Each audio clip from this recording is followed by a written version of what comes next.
في حد بيسألني أنا عندي ضيق في القناة العصبية. يعني إيه ضيق في القناة العصبية؟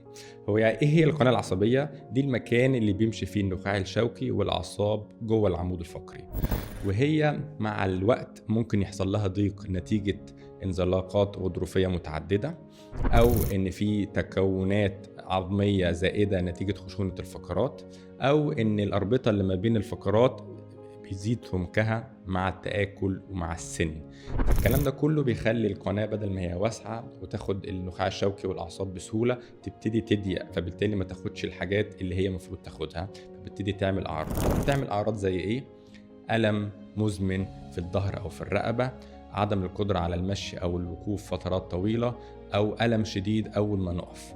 لو حد عنده حاجة من الأعراض دي محتاجين نفحصه ونشوف المشكلة فين ونديله العلاج المناسب ليه أو الجراحة المناسبة له.